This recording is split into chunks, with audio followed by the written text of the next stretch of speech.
Shalom, Parashá, Matot. A página da Torá 482, né, que eu falei?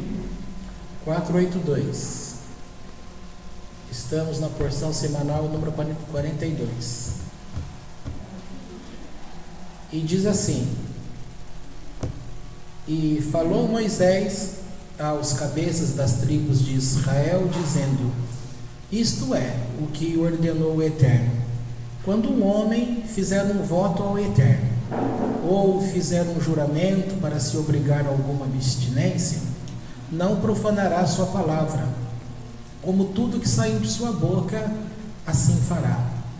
Quando uma mulher fizer um voto ao Eterno e se obrigar a alguma abstinência, estando em casa de seu pai, na sua mocidade, e escutando seu pai seu voto e a abstinência a que ela se obrigou, e calar-se para com ela seu pai, afirmar-se-ão todas as suas promessas, e toda abstinência a que se obrigou se afirmará.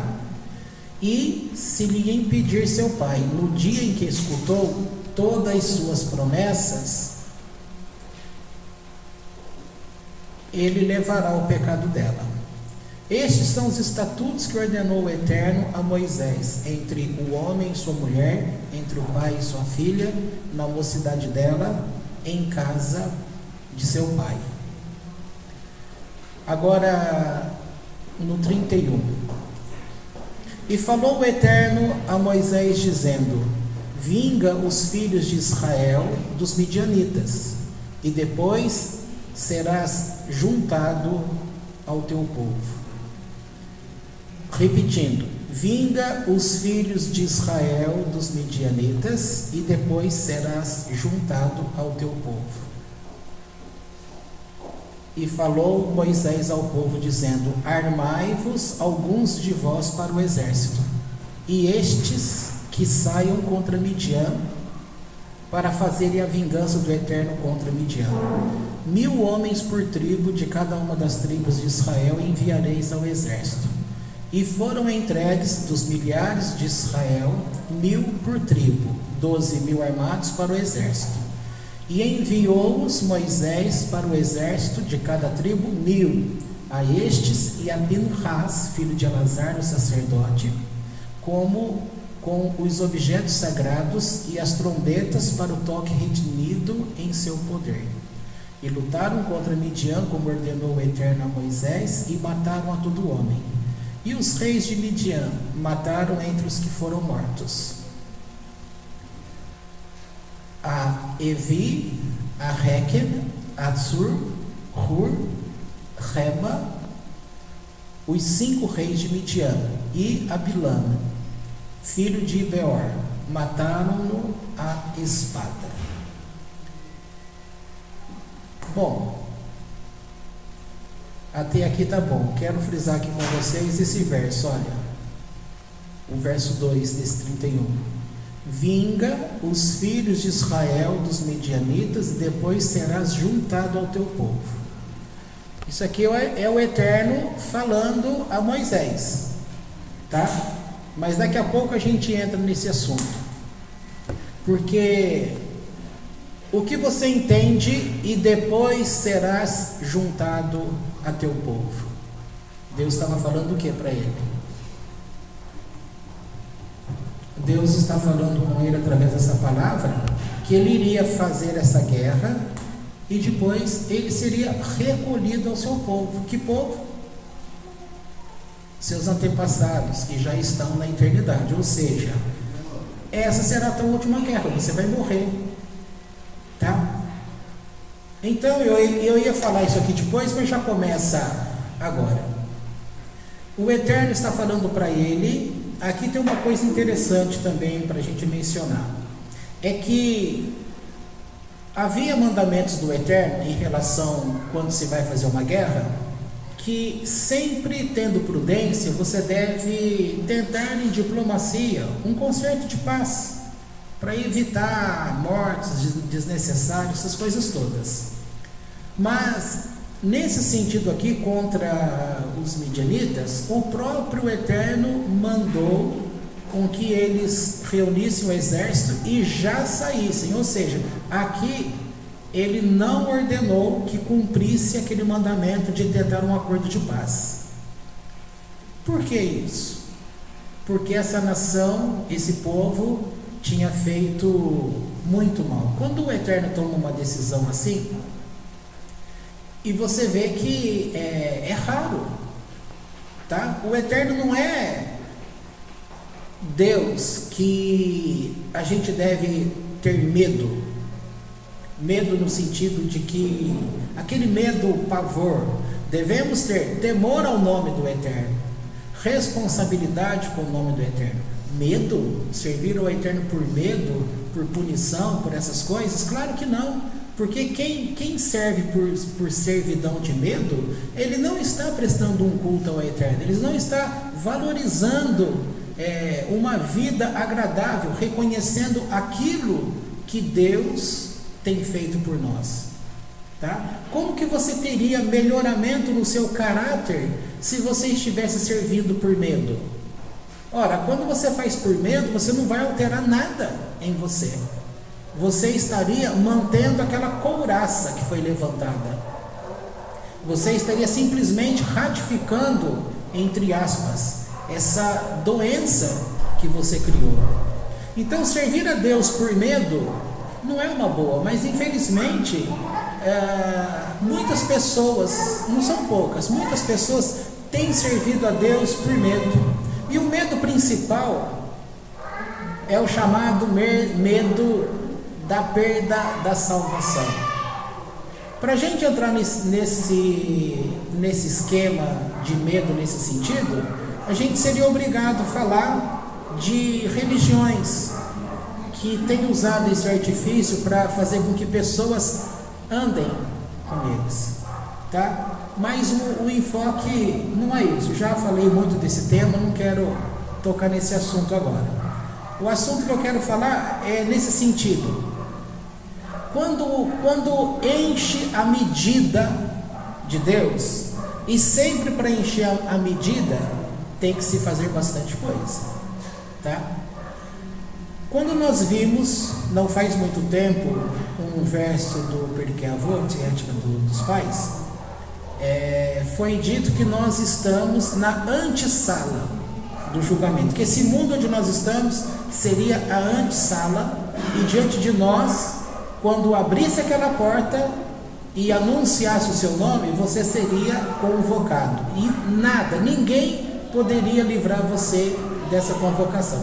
Ou seja, está querendo dizer que você está nesse mundo aqui, e é aqui, aí a gente já abre para o livro do Haim Luzzatto, O Caminho de Deus, quando diz que o tempo do corpo, que é diferente do tempo da alma, o tempo da alma é quando você passa para aquela outra sala, é lá que vai ser o seu tempo de alma, mas o tempo do corpo, do esforço, é aqui. Então é aqui que você determina o que é que será lá do outro lado. Nesse sentido, é explicado que desse outro lado haverá pessoas que passarão por um castigo muito forte, e este castigo muito forte, o pior deles é que haverá um anjo do Eterno. Ele coloca a pessoa sentada diante dele e ele dá um golpe fatal na pessoa, tá? Esse golpe fatal, ele vai quebrar todos os ossos dela, e isso causa muita dor, muito sofrimento, e em seguida esses ossos são todos recompostos para que a pessoa leve outro golpe, e isso é um temor terrível. Agora, para uma pessoa ser castigada desse jeito, é porque a medida dela de perturbação ao Eterno aqui nesse tempo do esforço, aqui nesse tempo de terra, ele foi muito perverso. Muitas pessoas ficam com medo quando leem essa doutrina no corpo do judaísmo e tem medo de passar por isso, mas a pessoa só vai passar por isso se ela realmente cometer muitos delitos. É uma punição de fato muito dura, tá? Outra coisa é que até chegar nesse ponto há outros tipos de castigos, tá? Isso é uma doutrina judaica. No meio evangélico de épocas passadas, eu sempre gostei da literatura do Atmani. E o Atmani foi para mim o único pastor, conhecido como pastor evangélico, pregador chinês, que teve coragem de falar que haveria uma punição se ela já não houvesse aqui em terra, e isso bate com o judaísmo. Haveria uma punição, ainda um castigo depois da morte. Esse tipo de castigo pós a morte vai contra o ensino cristão evangélico. Eu não sei como ele não foi perseguido, punido, tendo seus livros impedidos de circular. Por outro lado, ele apresentou provas em determinados versículos e nunca vi uma repreensão a ele naquela época. E você também não consegue entender de onde ele tirou isso. E de onde ele tirou isso foi justamente do judaísmo, porque é o judaísmo que tem essa doutrina. Por outro lado, ele também nunca anunciou que aquele assunto que ele estava tratando era de uma literatura judaica, tá? Mas, portanto, já como igreja evangélica de anos atrás, esse castigo pós-morte era conhecido, mas numa doutrina praticamente exclusiva do Atmani. A literatura dele ela ainda está muito na frente do que o povo evangélico conhece hoje, porque o ponto de vista dele sempre partiu de um judaísmo, e ele nunca falou que aquilo era judaísmo. Para você ter uma ideia, o livro O Homem Espiritual, volume 1, 2, 3, foi escrito em 1927, esse livro já estava pronto. Esse homem veio para a igreja em 1918. Em 1923 ele começou a escrever o livro, em 1927 o livro já estava pronto. Só que esse livro ele trata de um cuidado muito grande sobre personalidade da alma. Hoje, quando fala de personalidade, você tem um monte de coisas da psicologia que te ajuda. Naquela época, você tinha a psicologia como algo que estava nascendo. 1900 ficou em evidência o livro do Freud, que começou a dar destaque para ele. Nessa época estava surgindo física quântica, junto com o Einstein, tá? E Jung, um psicanalista que em 1912 brigou com Freud, porque ele aceitava que havia muito mais coisas na alma do homem. Então todas essas coisas, ela vai para dentro do judaísmo, porque o judaísmo já sempre falou, e talvez uma abordagem muito bem conhecida vinha de 1700 e pouco, de Baal Shem Tov, quando ele dá uma descrição completa sobre esses efeitos. Portanto, um homem não judeu, tá? Um homem não judeu, mas que ensinou o judaísmo dentro de um cristianismo, sem falar no cristianismo que era judaísmo. Por que seria isso? O Eterno tem um plano.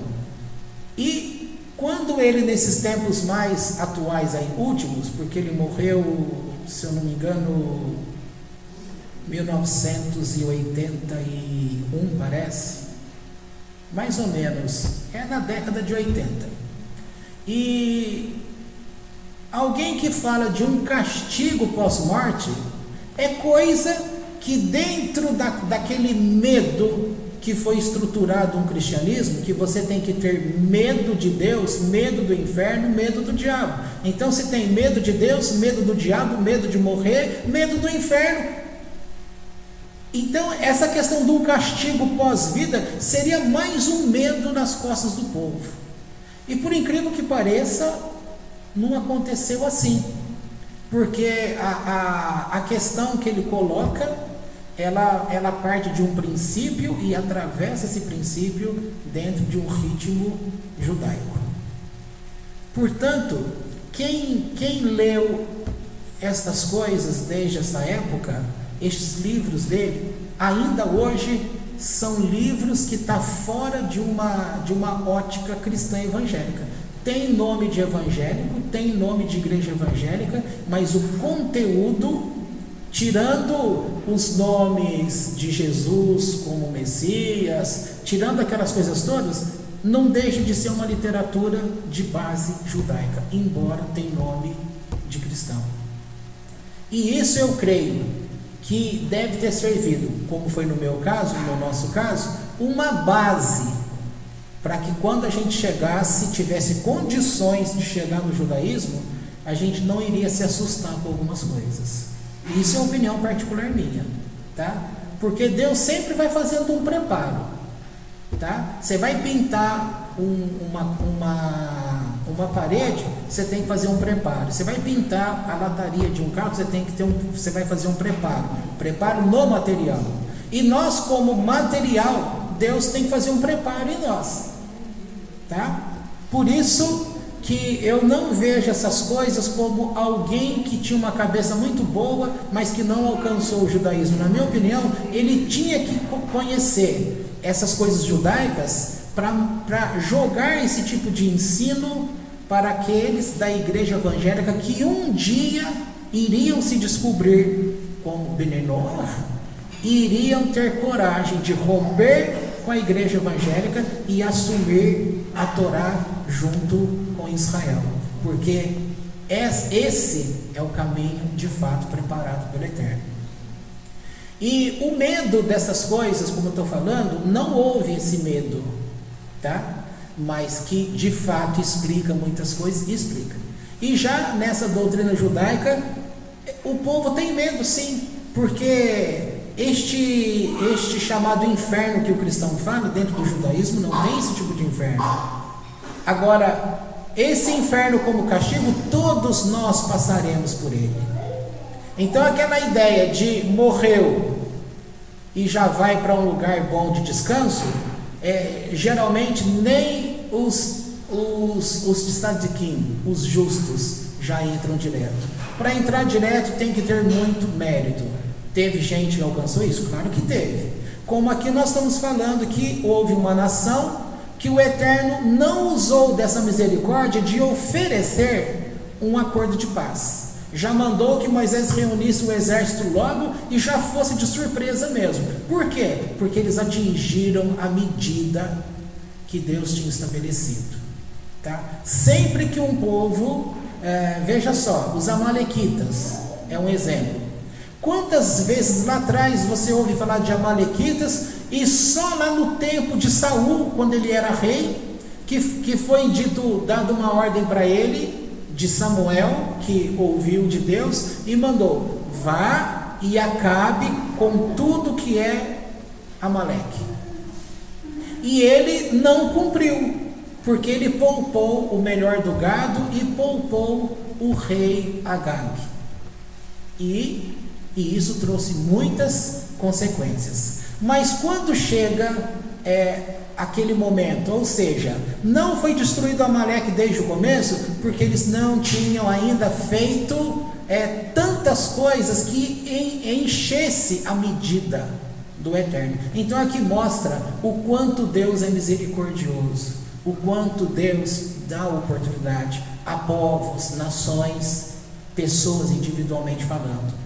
Essa razão de se você ainda tem aquele medo do Eterno, você tem que esquecer esse medo, porque enquanto você está reagindo com ele por medo, você não vai ter um descanso. Ninguém descansa do lado de alguém que lhe causa medo. Veja aqueles filmes, Dormindo com o Inimigo e tantos outros afins.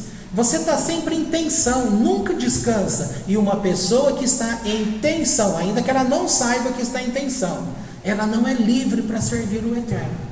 Não é agradável, tá? Agora, passando por um outro ponto dentro deste assunto, é que o Eterno está falando para Moisés: você vai batalhar a última vez, e em seguida você vai morrer. Este ser recolhido aqui, vai ser juntado aos seus antepassados, Moisés, você vai morrer. Quando o povo descobriu isso, como que ele iria conseguir 1000 homens de cada tribo? Ninguém se alistou para ir à guerra. Ninguém se alistou. E aí, espera aí, gente, o Eterno mandou a gente reunir 1000 de cada tribo para ir lá guerrear. Eles falaram assim: não vamos, porque se a gente for e lutar essa guerra, você vai morrer, nós não queremos que você morra. Agora, de uma forma geral, veja a diferença. Lá no começo, claro que não é o mesmo povo, houve uma mudança aí de gerações, né? De geração, no caso. Mas o povo inicial, por diversas vezes, pegaram pedras na mão para matar Moisés. Agora, estes homens não querem fazer a guerra para poupar a vida dele. Então, um começo foi: eu vou tirar tua vida. E o final foi: eu quero manter a tua vida. Tá? Desde o começo, e aqui cabe o ensino, quando a gente nasce neste mundo, nós não temos percepção que nós tínhamos um contato com o Eterno de um passado de eternidade, tá? Então o ensino aqui da Terra, no sentido biológico, é que você começa a tua vida, exceto aqueles que tiveram acesso à famosa teoria da reencarnação dos espíritas. Estou falando não de judeus, de pessoas do mundo de então, né? Eles acreditam que você teve um contato com Deus antes, porque eles estão pensando que você, enquanto alma, já veio diversas vezes aqui, tá? Então, para eles vão tirar de letra uma comunicação dessa, que teve uma vida com Deus em eternidade. Agora, o restante do povo, de uma forma geral, parte do princípio que você tem esta vida e que você nasceu aqui, ganhou uma alma, e é aqui que você vai passar a tua vida e determinar se no pós-vida você vai para o inferno ou para o céu. Tá? Então isso causa, como já foi falado, um pânico. São diversas armas para manter as pessoas atreladas aos interesses religiosos e não interesses do reino de Deus. E neste sentido, quando foi dito que nós tivemos uma vida na eternidade com Deus, houve aquela questão: e agora? Até que a gente conheceu pelo judaísmo que de fato, ao nascer, o Eterno chama a tua alma e lhe dá instrução, e você tem uma meta a cumprir aqui. Isso vai contra o ensino religioso cristão. Não é uma doutrina cristã, é uma doutrina judaica. A doutrina cristã parte do ponto que você, exagerando, veio do nada, vai construir alguma coisa aqui, e é aqui que você vai determinar se você vai para o céu ou para o inferno, se você vai ser de Deus ou se vai ser do diabo. Então, grosso modo, é dessa forma que se coloca. E muitas pessoas ficam questionando, se não vem para uma determinada religião, se não aceita determinado salvador, se não faz isso ou aquilo, fica pensando assim. Já tratei desse assunto com vocês outras vezes, mas fica assim: só é de Deus aqueles que aceitaram o Salvador. Mas ao mesmo tempo eles vão ler isso de forma cristã, tá? Ao mesmo tempo eles vão ter textos que vai falar que Deus é Deus de espíritos. Mas ao mesmo tempo que fala que Deus é Deus de espírito, também vai ler no livro de João que só é filho de Deus aquele a quem foi dado o direito de assim ser por causa disso, disso, daquilo. Tá? Aí parte do ponto que nem a própria pessoa era filho de Deus antes de ter aceito determinado Salvador. Se não houvesse Então, quem é que será salvo? Que salvação é essa? O enfoque judaico não é salvação de alma nesse sentido. E então veja como são várias coisas contraditórias, tá? E aí a pessoa, você olha para o mundo afora, quantas pessoas surgiram no mundo e que fizeram trabalhos excelentes e que elas alegraram o coração de Deus, tá? Quando Jesus, por exemplo, fala um texto, eu creio que todo mundo aqui já assistiu o Quarto Sábio. Não é o quarto de dormir que é sábio. O quarto é o primeiro, segundo, terceiro, quarto sábio. O quarto sábio seria, no filme, aquele homem que seria o quarto companheiro dos famosos 3 reis magos, tá? É um filme de ficção. Mas ele seria este quarto que, rico, ele iria levar um presente. Lembram que aqueles 3 que visitaram Jesus na manjedoura, aquela coisa toda, levou ouro, incenso e mirra, tá? Ele estava levando presentes em ouro, esse quarto sábio, mas ao longo dessa jornada até chegar lá, ele perdeu o encontro com estes 3. Os 3 acabaram chegando lá na frente e ele foi ficando em aldeias, servindo nessas aldeias como médico, cuidando de pessoas, salvando vidas de pessoas, e ele gastou toda aquela fortuna que ele iria dar para aquele Messias, ele gastou tudo ali. Mas o filme termina, eu adoro contar o final do filme para vocês, e o filme termina, preste atenção gente, o filme termina quando Jesus, agora eu não lembro se ele já tinha sido crucificado, ele tinha sido crucificado e ressuscitado, e o homem estava triste num beco de Jerusalém ali, triste porque ele chegou atrasado, tá? Você pode chamar o quarto sábio de Rubinho Barrichello. Chegou atrasado e pensou, agora perdi tudo. E aí o filme termina, o filme termina quando Jesus ressuscitado passa perto dele e faz um afeto nele e fala no ouvido dele que aquele que faz tal e tais coisas aos pequeninos tem feito a mim. Tá? É aquela história baseada no texto famoso, quando foi dito assim, eu tive fome, vocês me deram de comida, eu tive frio, vocês me vestiram, eu estive preso, vocês me visitaram na cadeia. Aí o povo pergunta, mas quando é que você teve sede e te demos água, você teve fome e te demos comida, você esteve preso e te visitamos? Aí ele ratifica, dizendo que tudo que se faz, ou seja, pela Hesed do Eterno. Então uma linguagem nesse sentido é um termo judaico. Então tudo que se faz mostrando o caráter, a misericórdia e bondade de Deus às pessoas, aos favorecidos, menos favorecidos, que no caso pobres, viúvas, órfãos, é o cuidado que o Eterno tem. Tudo que faz a essas pessoas é dito que foi feito diretamente a Ele, e aqui a gente está falando diretamente a Deus, tá? Então a pessoa nesse sentido recebeu o conforto.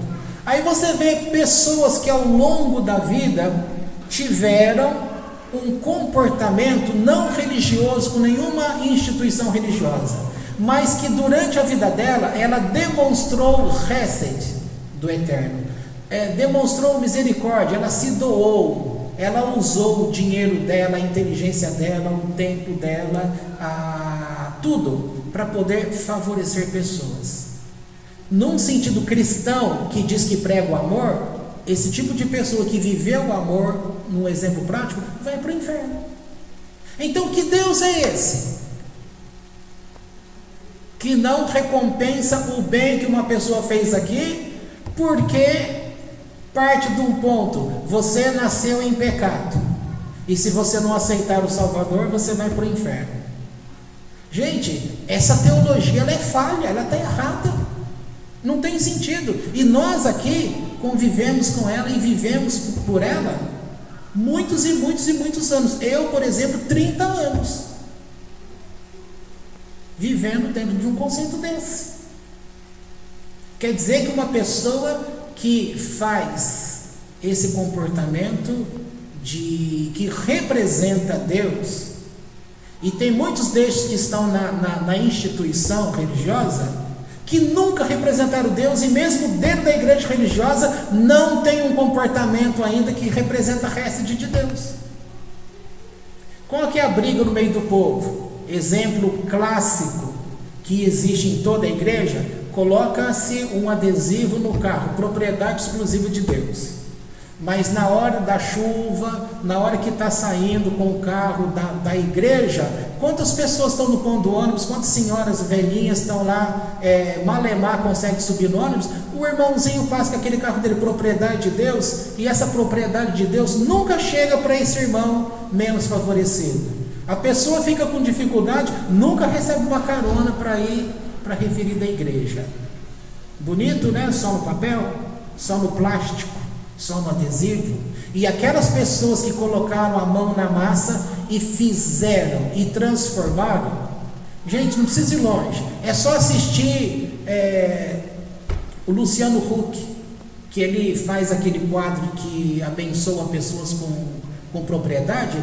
Quem são essas pessoas que ele abençoa com essas propriedades? Pessoas que estão fazendo a diferença, cuidando de criança, sempre fazendo um bem social, usando do seu próprio dinheiro. Pessoas religiosas? Não. Pessoas como o povo. E aí vai dizer, essas pessoas vão para o inferno, passar uma vida para sempre separada de Deus, e aquele que está na instituição religiosa, que não representa Deus, vai passar uma eternidade com Deus? Ora, gente, está errado.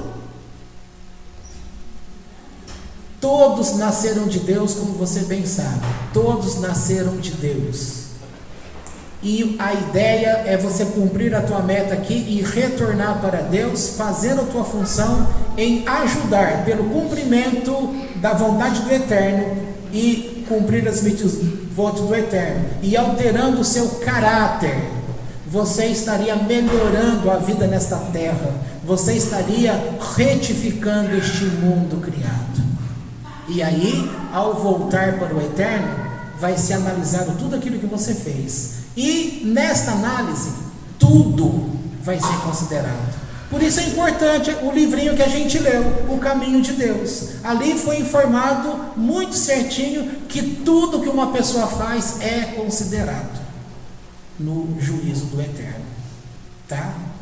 Então aquela coisa simplista, aceitou o Salvador, não interessa que você foi, esqueceu-se tudo?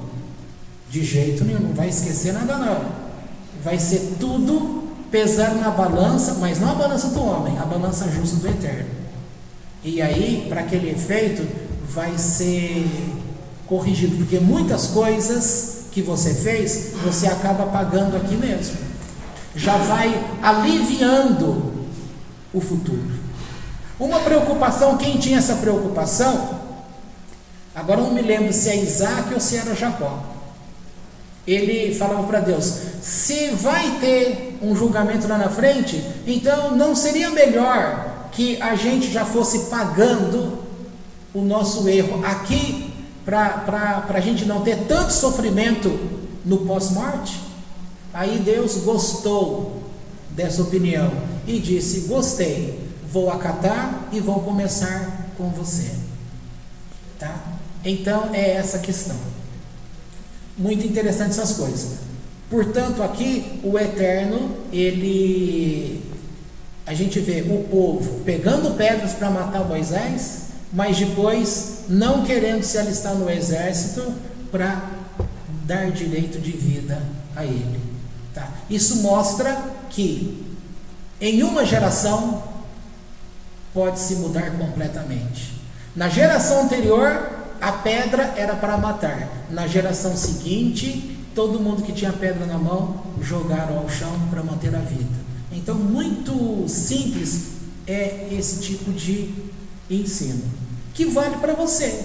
Você nasce E você pode nascer com pedras na mão, de acordo com o que você aprendeu na cidade que você nasceu, nos ensinos que você teve, nas oportunidades de vida que você teve. Quem tinha pedra na mão, ao longo da vida, ao conhecer e se moldar, sem instituição religiosa, você vai se ligando a Deus e vai modificando seu caráter. E quando você se conecta com o Eterno pela Torá, aí você vai ter, é como se a lâmpada acendesse. Agora você vai ter condições realmente de ter uma transformação de caráter. Se não mudar o teu caráter, não é porque Deus não quis, é porque você não quis. É diferente, tá? E tudo aquilo que você não quis, é merecido que você pague depois. E não vai adiantar você falar, mas Deus, entenda do meu ponto de vista, a pessoa fez tal coisa para mim. E ele que vai falar, você tinha que ter visto o meu ponto de vista. Ok? E outra coisa, como já foi ensinado, os nossos erros estão marcados, captados na nossa alma. Eu acho que você não lembra disso, eu só vou relembrar. A alma que está com o Eterno, quando ela entra num corpo humano, há uma parte da alma, e vem do termo da palavra hebraica tselem, uma parte desta alma é como se fosse uma sombra. Ali é escrito, é gravado na tua própria alma tudo aquilo que você fez que não deveria ter feito. Portanto, há uma palavra do próprio Freud que ele diz assim, que toda pessoa que comete um delito, ela deixa provas. Claro que é inconsciente, ninguém deixa provas porque quer. A pessoa, quando rouba um banco, comete algum assassinato, alguma coisa, por que a polícia sempre chega na pessoa? Através de juntando provas, né? Qual outra palavra tem vocês que assistem aí a investigação policial? Tudo, sempre tem alguma coisa. Por mais perfeito que é o crime, a pessoa inconscientemente ela deixa uma prova, porque inconscientemente ela quer ser pega, ela quer ser encontrada. E isso poderia responder justamente porque esses delitos que nós cometemos, eles são gravados na nossa própria alma. Portanto, quem vai dizer para Deus nesse juízo final dos erros que você cometeu é você mesmo. Só que você não sabe. A tua própria alma, você mesmo, está tudo ali escrito. Como que você vai falar, não, eu não fiz isso, se é você mesmo que estaria falando? Isso é interessante, tá? Pois bem, podemos encerrar esse pedaço, tá? Eu creio que ninguém está com fome uma hora dessa, né? A gente pode ficar um pouquinho. Então, tomaram porque quiseram. Eu tomei só uma xicrinha do café puro. Aquele arroz e feijão eu como na minha casa.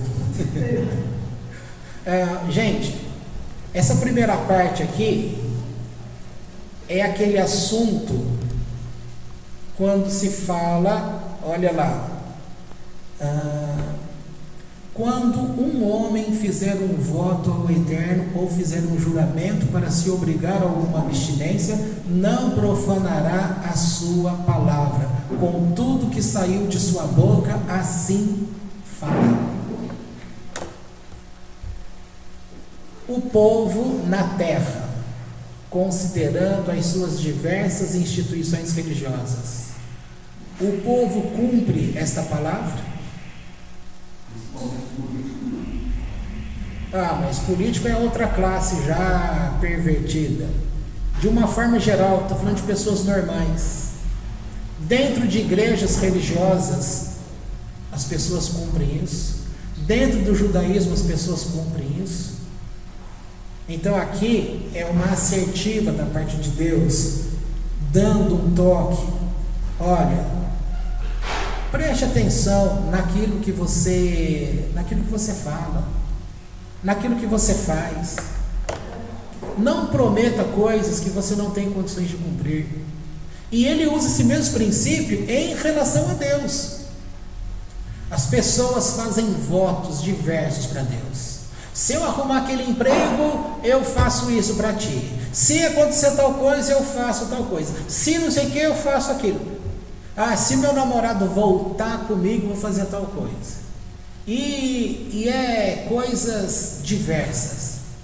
Agora, ainda dentro de uma instituição religiosa, dentro de uma família, quem descumpre essas coisas? Papai e mamãe. Aquilo que você promete para o seu filho, cumpra. Se você prometeu que vai dar um tapa nele, dê o tapa. Se você prometeu que vai dar o chocolate, dê o chocolate. Porque senão, na hora que ele crescer um pouco e ele não confiar em você, você vai falar: eu não sei por que o meu filho está assim. Porque você fez ele entender que você não é digno de confiança. Tá? Ninguém está falando para bater, mas se você falar que vai corrigir, tem que corrigir. Se você falar que vai levar no parque, tem que levar no parque. Se você falar que vai comprar o tênis, compra o tênis. Se você falar que vai comprar o doce, compra o doce. Porque as crianças pequenininhas, igual está o Isaac aí, vocês pensam que eles não prestam atenção e não têm inteligência para captar o que acontece na casa? Criança desse tamaninho domina um lar, domina pai e mãe. Não estou falando que ele domina a Joyce e o neto, não, como exemplo. Mas se fosse falar com conhecimento técnico, eu poderia afirmar: domina pai e mãe, sim, domina. Criança domina pai e mãe. E aí cresce, não tem confiança no pai e mãe mais. Por quê? Porque eles são hábeis em avaliar o comportamento, tá?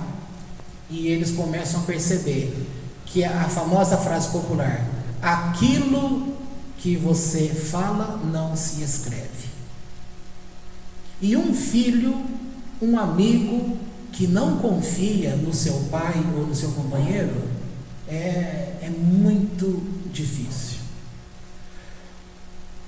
Claro que uma situação dessa poderia apertar mais a situação, mas de uma forma bem geral, nós somos irresponsáveis nesse sentido, porque a gente faz promessa, como diz, à torta e direita, e a gente se esquece. Assim como eu estava vindo para cá hoje, tinha que passar lá no mercado, tinha que passar para comprar um sifão, eu estava esquecendo a carteira em casa. Ora, como que você vai chegar e comprar uma coisa se você esqueceu o principal, a carteira? Então, se a gente esquece a carteira, não é porque você não quer comprar ou não quer pagar, esqueceu. Às vezes a gente esquece, não é porque não quis cumprir a palavra, porque a gente esquece. Então você tem que tomar cuidado com o esquecimento natural, não é esquecimento doentio da idade, não, é algo natural, acontece. Só que você tem que ficar atento, tá? Para que você crie realmente uma condição boa. Até, embora não é aqui o caso, mas há situações que o Eterno fala assim: se você deu alguma coisa para ele e em seguida passou um tempo, você se arrepende e quer de volta, você não pega mais no mesmo valor, você tem que acrescentar um quinto, tá? Você dá uma máquina de escrever, deu um exemplo bem lá de trás. Você dá uma oferta, tá? E aí você se arrepende, para você pegar de volta, não é um valor: esse carro vale 5 mil, vou dar aqui o dinheiro em 5 mil, me devolve o carro. Você deu como 5 mil, mas agora você tem que acrescentar o quinto, não pode receber, tá? Outras pessoas quer dar para Deus tudo aquilo que é descarte dela. Então há um trecho que ficou famoso, que aqueles sacrifícios de animais que levavam para Deus, o mandamento era: não aceito com pelagem ruim, com sarna, faltando molho, tal. Aí a pessoa no rebanho, tem aqueles que já não está muito bom para consumo e para venda, aí isso que eu vou deixar para oferta a Deus. E aí o profeta reclama dizendo: por acaso se você levar este animal para um rei, ele vai receber? E por que Deus seria obrigado a receber uma coisa se nem um ser humano recebe? Isso mostra que há uma corrupção dentro da gente, tá? Por isso que a gente vive fazendo promessas. Agora, o que existe dentro de instituição religiosa de uma forma geral, que não tem o nome de promessa, mas que é uma promessa? Os votos. A pessoa fala: olha, eu vou pagar o dízimo, vou dar oferta, não sei o que, tudo em cima de dinheiro. Não vai funcionar, não é para funcionar e não é assim que tem que ser as coisas, tá? Então é simples aqui. Quando chega o final de ano judaico, qual é o cuidado em amor que Deus tem para com todos? Que antes de entrar o ano novo, tá? O ano novo e bom, nós seremos julgados no dia 10 de Shirei. Nesse dia 10 ele vai determinar se você é digno de viver mais um ano ou não. E para que você não fique pesado diante dele nesse julgamento, que é Yom Kippur, você deve fazer a confissão daquelas promessas que você fez durante o ano, se esqueceu ou não cumpriu porque não quis, ou se de fato esqueceu, ou aquelas que você fez e se arrependeu. Então Deus autoriza que você deve fazer a confissão.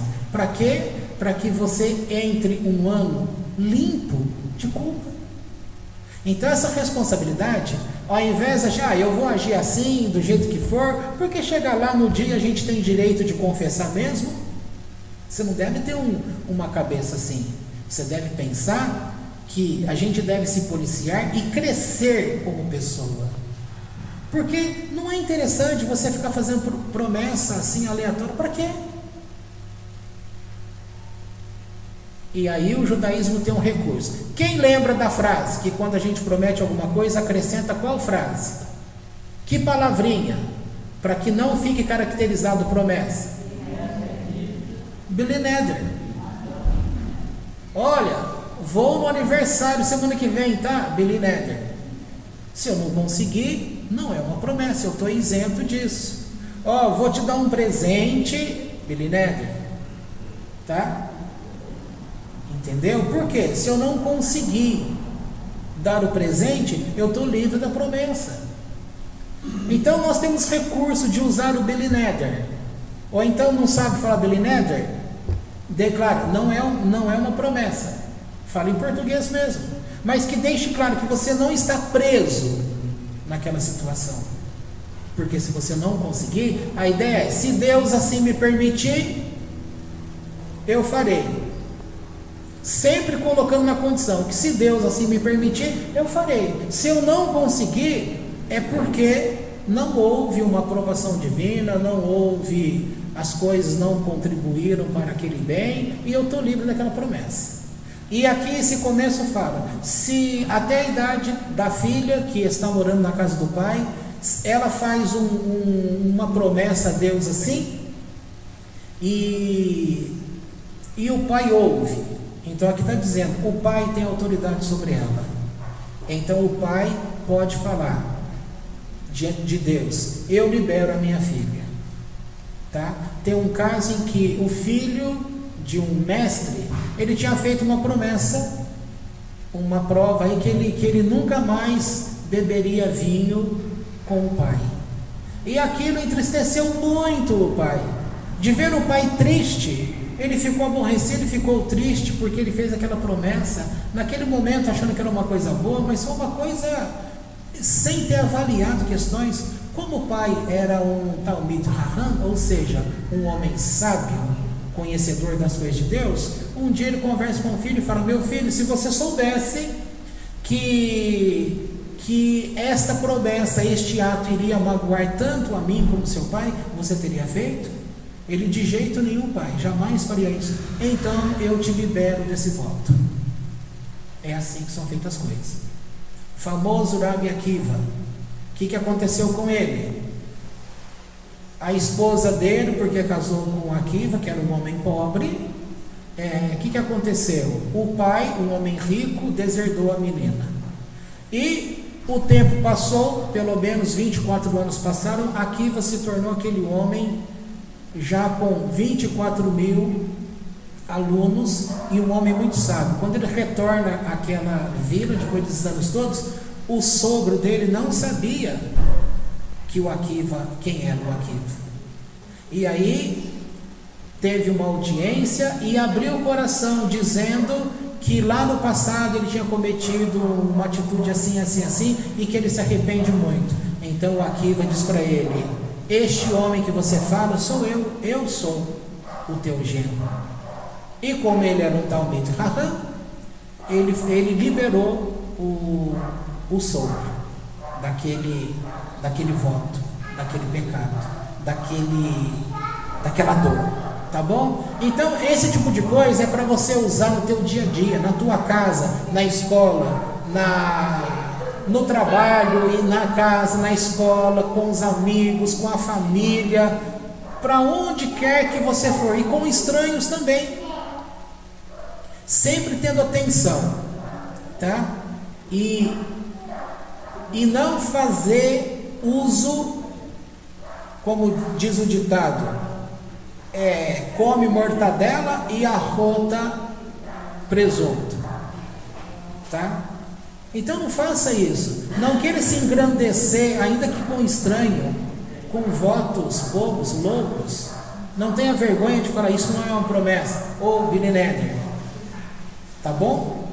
E assim a gente pode encerrar aqui o dia de hoje nessa questão do voto, sempre lembrando que o ano passado você fez quebra do voto. Será que esse ano você vai ter que fazer quebra do voto de novo? E o ano que vem você vai fazer quebra do voto de novo?